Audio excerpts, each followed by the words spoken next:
नदीचं पाणी असेल, धरणाचं पाणी असेल, नाल्याचं पाणी असेल, तर तिथे मोठ्या प्रमाणात घाण येते, कारण तुमचा पाण्याचा सोर्स उघडा आहे.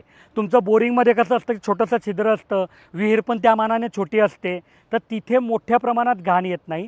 पण जिथे उघड्या पाण्याचा सोर्स आहे तिथे मोठ्या प्रमाणात घाण येते. मग अशा पाण्याचा उपयोग जर तुम्हाला इरिगेशनमध्ये वापरायचा आहे, ठिबक, स्प्रिंकलर, तर तिथे सँड फिल्टर वापरावं लागतं. असं एका मी व्हिडिओमध्ये सांगितलं होतं. तर तिथे पवन नावाचे एक शेतकरी बंधू आहे, यांनी हा प्रश्न विचारला आहे की तिथे साधं फिल्टर चालणार नाही का? तर चालतं, पण अडचण काय येते, समजा आता उघडा पाण्याचा सोर्स आहे तर तिच्यावर मोठ्या प्रमाणात घाण येते, शेवाळं येतं किंवा आजूबाजूची जी काही पालापाचोळा आहे तो आलेला असतो, मोटर तुमची ते ओढून घेते. आणि तुमचं साधं फिल्टर जर 2-2 मिनटात चोकअप होतं आहे, तर मग तुम्ही ते पाणी पुढे नेणार कसं?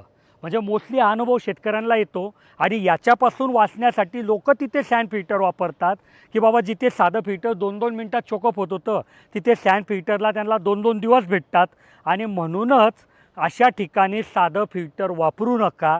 जिथे कुठे पाण्यात मोठ्या प्रमाणात घाण येते तिथे तुम्हाला सँड फिल्टर वापरावं लागेल. हो, मात्र सँड फिल्टरनंतर साधं फिल्टर लावणं बंधनकारक आहे, हेही महत्त्वाचं आहे. जर याच्याबद्दल माहिती अजून पूर्ण पाहिजे असेल तर एक व्हिडिओ मी बनवली आहे, आमच्या यूट्यूब चॅनल, फेसबुक पेजवर जाऊन ती शोधून घ्या.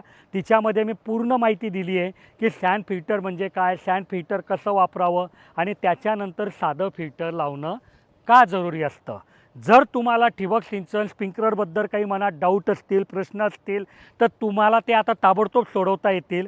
त्याच्यासाठी आम्ही एक सेवा तुमच्याकरता उपलब्ध करून दिली आहे की आमचे इंजिनियर सकाळी 8 ते संध्याकाळी 6 वाजेपर्यंत उपलब्ध असतात.